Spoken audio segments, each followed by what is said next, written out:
Hi guys, you're joining me today at the absolute fabulous Tunnel Barn Farm. I'm sat on peg 6 on house.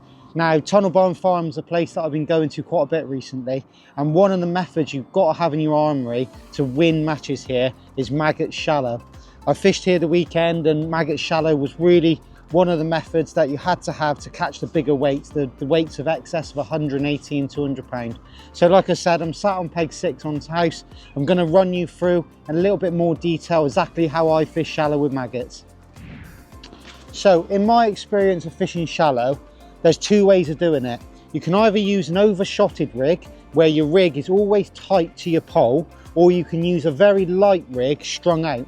Now in this situation where I've got the wind cutting in between the two islands, for me an overshotted rig is going to be the only rig to fish. If I was to use a normal shotted rig here in this situation, it would be coming underneath my pole and I just wouldn't be able to hit the bites. There'd be so much slack between the pole tip and the float and the hook bait that the fish will be able to suck the bait in and get rid of it before you can actually hook into them. So here today now, I'm using an overshotted rig, which I'll talk you through in a little bit more detail in a minute. But I'm using 11.5 meters of the MVR3, which is really important for this situation because you really need a light and stiff pole. So one of the most important things to do when you're fishing with shallow is to try and find the right depth. So having 3, 4, 5 overshotted rigs set up for your day is really important. I've started off with a rig here 20 inches deep, which could, because I know this depth has been absolutely brilliant in the matches here the last few weeks. So fishing shallow is almost like a process. So what I'm going to do, first of all, I'm going to go out, ship out, turn my rig over, create a little bit of noise with my bulk and my hook bait. I'm just going to drop the tip of the pole into the water, and I'm going to feed some maggots as accurately as possible around the end of my pole. And I'm just going to go through a little process of just lowering my rig into the water, dropping the pole tip in 3 or 4 inches, and then just flicking it again and working my hook bait. There we go, and straight away.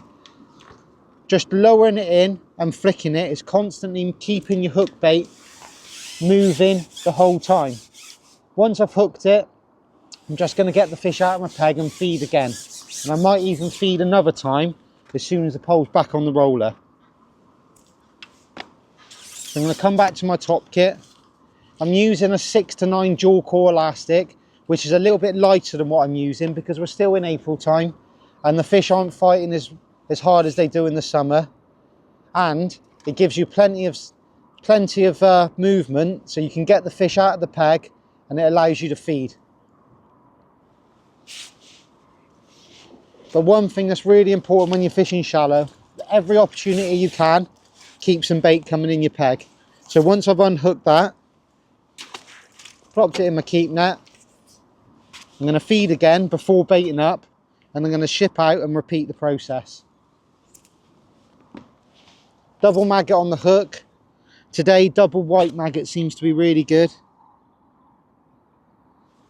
but some days you could come here, feed white maggots, and double red could be good on the hook as well. So my peg I've fed 3 times since I've hooked that last fish, so I'm going to ship out and repeat the process. 20-inch rig, just going to go to the full length. I'm going to turn the rig over, make a little bit of noise, then I'm going to lower the pole tip into the water. Oh, a little indication straight away.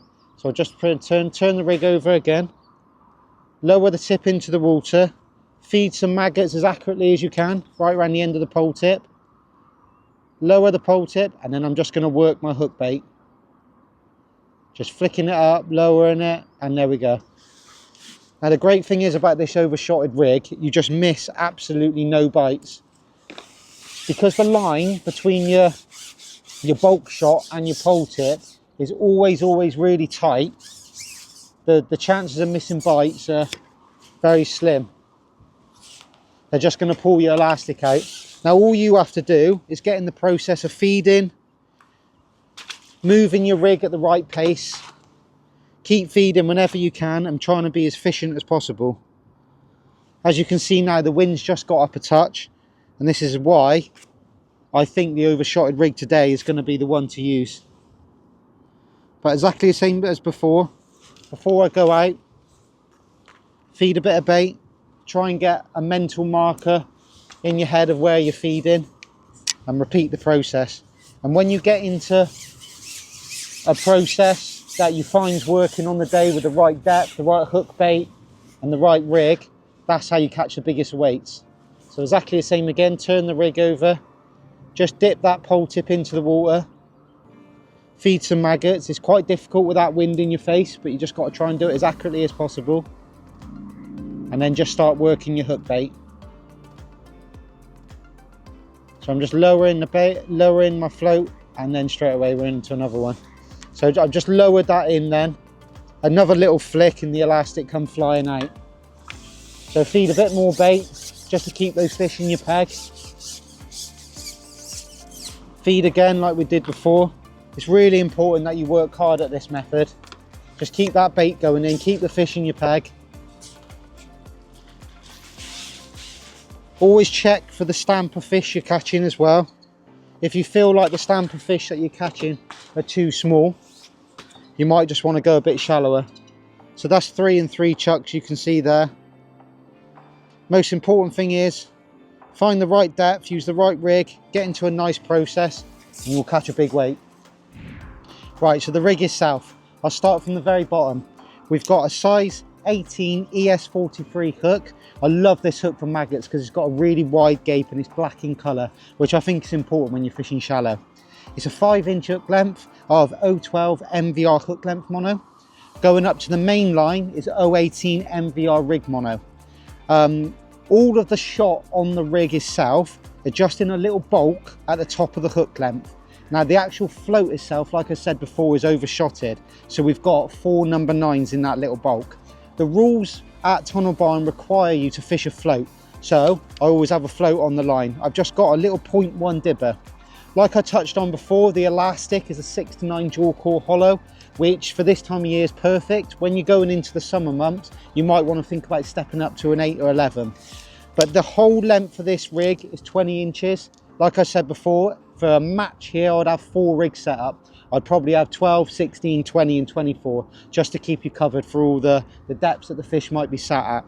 But a really, really simple rig, 1 bulk, 5-inch hook length, a little float, and it's absolutely phenomenal how well it works.